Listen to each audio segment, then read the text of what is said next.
Hey everyone, so I am doing another product testing. So this is the GenCrafts watercolor palette. It's 48 colors and it also comes with a watercolor paper pad. So let's get started opening it.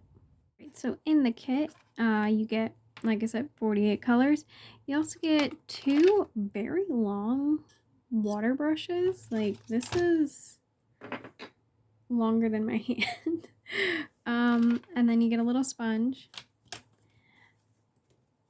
And I don't remember this being advertised as a travel kit, so I guess it's kind of just an either or. One thing that I think is really cool is that you can remove different sections as like a whole, but you can also remove the individual colors. Let me see if I can actually.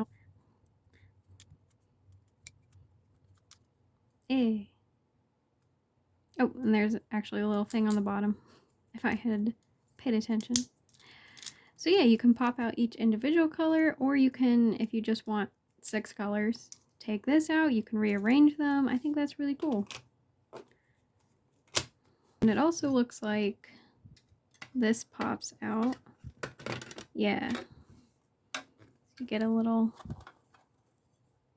palette, mixing palette.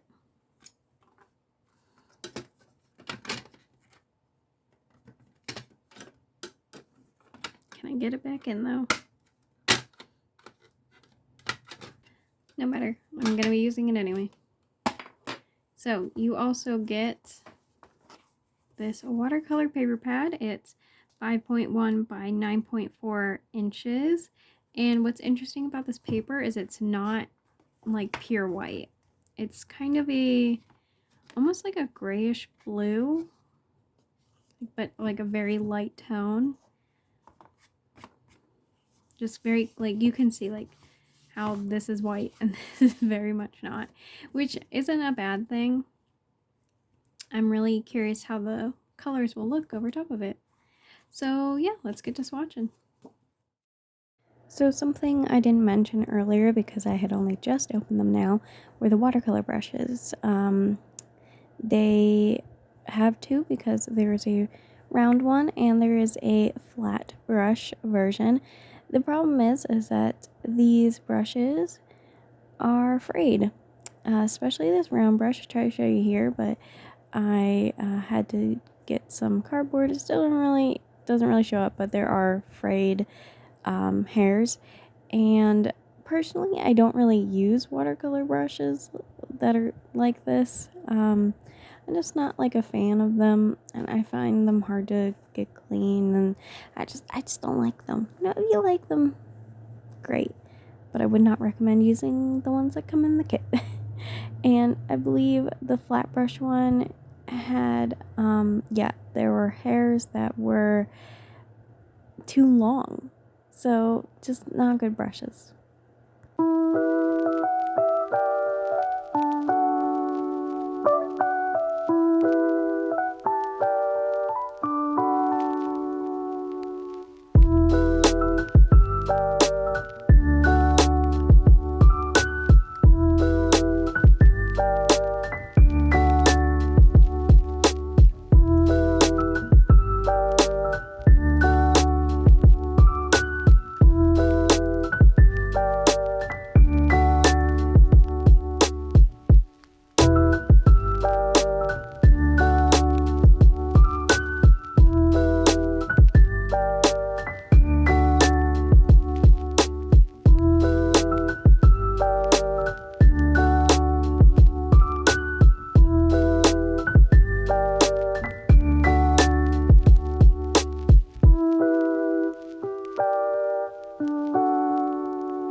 This paper is a little weird. It didn't like pull up or anything, and it doesn't seem to be buckling, but I ripped this out very gently, and this paper it's not like very sturdy, so it ripped pretty easily. So if you're making something in this, it might be a good idea to take the paper out first. It's very strange. It's 220 GM, which, I mean, it's kind of thick, but it feels so flimsy and so like easily rippable, which it was. But the watercolors themselves were really nice to work with. My only issue with this palette is that there's no names, no numbers, nothing on this. So say you make a swatch like this, and then you're like, well, you know what, I don't really like how these are arranged. I would like all my blues together, all my purples together. If you move them around, you don't know where things are. So I would say probably what I'll do is take a marker and mark all of them on the bottoms or on the sides, just somewhere. Likely on the bottoms, because you can just flip them over and see the numbers. But yeah, it's just kind of weird that there's no names at all. The colors are great. They were very vibrant. There were some colors that I felt are very similar to each other, but I guess different enough that they could be included in such a big palette. So what I'm gonna do next is just paint something with these. Hey y'all, it is voiceover me. So I typically do these kind of things where it's like I explain at the very end how I felt about the product, and honestly, I'm so mad at this painting. It's so hideous and ugly that I really didn't want to edit it anymore, and didn't want to subject you guys to it anymore. So yeah, I'm just gonna do a voiceover explaining everything that I felt about this product and this painting. Now, right off the bat, I will say that the masking fluid, it wasn't included. I just kind of wanted to use it. It was my first time using masking fluid, and I wasn't aware masking fluid apparently can expire, because this smelled so bad, and it did not like lay smoothly at all. It was like all clumpy, and I wasn't aware that it wasn't supposed to be like that. So this is not a point against the paper or the watercolors or anything like that, because it was not included. Although I will say I did rip up the paper, and part of that is the quality paper. But we're just gonna pretend that the masking fluid's not even there. So right off the bat, this painting is hideous. It's ugly. It's atrocious. I honestly did not want to post this at first. I was very embarrassed by this painting, and I had to take some time away from this video before I could even edit it, just to like figure out, did I want to post this? Did I even want to edit this? And in the end, obviously this is edited and uploaded, so as you can tell, I decided yes, because the whole point of this video, it wasn't for the painting. It wasn't to make something I could sell or show off and be like, look how amazing this is. This was to test the product and give an honest feedback so that you guys could see if this was worth it or not. And I really tried to trust the process. I really did. And I was really hoping, maybe it'll look good at the end. It doesn't. It really doesn't. I'm just going to prepare you for that now. And I don't want to hear from anybody, oh, it's not that bad. Oh, it's fine. Because it really wasn't. It was very disappointing for me. And I remember feeling that way when I first started doing watercolors, because I wasn't using proper watercolor paper, and I was getting the same results. And part of me was confused, because this says watercolor paper. But then I remembered, not all watercolor paper is made the same. And if you're a beginner, you might not know that. I didn't know that when I first started. And so when I was having issues, I thought it was me. Turns out I was using very bad paper. Now, I was using mixed media, and I was also using the Hobby Lobby brand watercolor paper because it was cheap, and I'm pretty sure it was on sale. I think it was like buy one, get one free or something like that. This was years ago, so I don't really remember, but I just know it was cheap.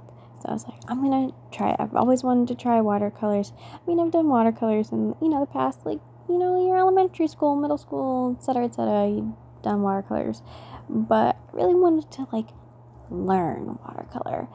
And yeah, it did the same exact thing this paper does. It pilled, it buckled, it ripped, it just was destroyed by anything that touched the paper, whether it was pencil, eraser, paint, didn't matter.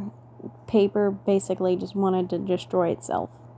And I had all those same errors with this paper. It pilled, it buckled, and there was a lot of splotchiness. And I do want to credit some of that as user error because I am still learning, and making your colors not splotchy is something I tend to struggle with a little bit.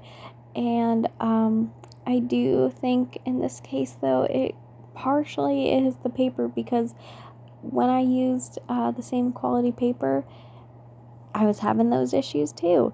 And when I got better paper, I didn't really have those issues as much. Now, I'm not going to go into what material makes good watercolor paper, etc., because, like, you could find lots of articles on that, videos on that.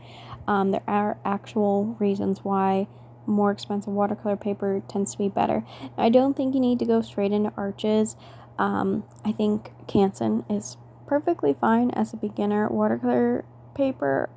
That's what I moved on to after the Hobby Lobby one, and I did a lot better with that. But yeah, better quality paper, you're gonna get a lot better results, and you're gonna be a lot less frustrated with yourself and with the painting.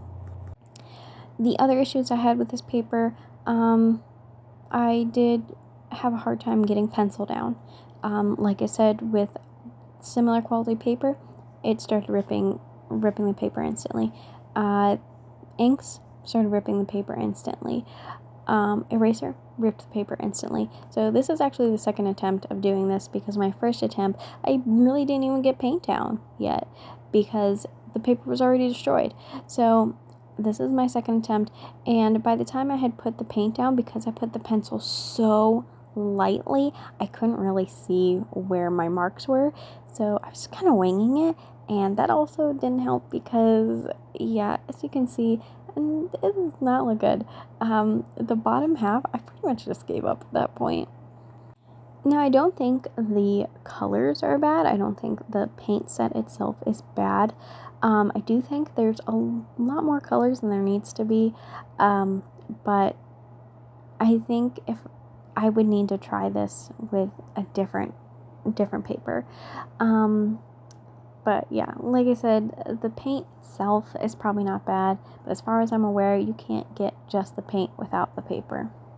I did have to do a lot of layers, especially with the hair, for some of these colors because they dried very different than when wet, and wasn't very happy with the hair result, so I just kept adding more color, and that could attribute to the splotchiness of it. And I'm not really sure if it's the color or if it's the paper for that. Again, I really need to test it on better paper, but this is the paper that came with the kit, so I wanted to see it overall. Should I have used the brushes that came with it? Yeah, probably should have, just so it could be like an overall thing, but the frayed edges and the having to trim the flat brush because the bristles were too long, I just didn't really want to hassle with that, honestly. My go-to set is still the Dowler & Rowney watercolor travel set. It has a small, cute little brush, and it's a regular brush, not a one of those like water fillable brushes, and it has doesn't have a whole lot of colors, but it has all the colors that I feel like I need typically, and it kind of forces me to learn to mix colors. And there is no white because I really don't use white. I find that fine. It just kind of makes your colors cloudy. It doesn't make them lighter, and instead I get a color that I can actually use. I like that. So would I recommend this? Overall, no, because as far as I'm aware, you can't get the paints without the paper. And even if you could, I would probably say no as well, because they are a little on the pricier side. Now, you do get a lot of colors. So if you're looking for a really big set of colors, maybe this is the one for you. And if you can find it without the paper, I would say probably go for it. But if you're just looking for a cheap set to get started, I would say pick up I think it's Prang is how you pronounce it, watercolor set. It's basically the stuff that like every elementary uses, and you might be thinking, what, aren't these for kids? And I mean, kind of, but they're not bad watercolors. They're actually pretty good. They're very vibrant. They're not a bad quality, and you get pretty much every color you need, and you can learn to mix. If you want to go a step further, I would say try the Dollar and Rowney travel set. As far as cheap paper goes, you can get Canson at Walmart, and it's really not that bad. And then you can start working your way up to better quality paper as you practice. And here is the end result of the painting. I'll see you all in the next one. Bye!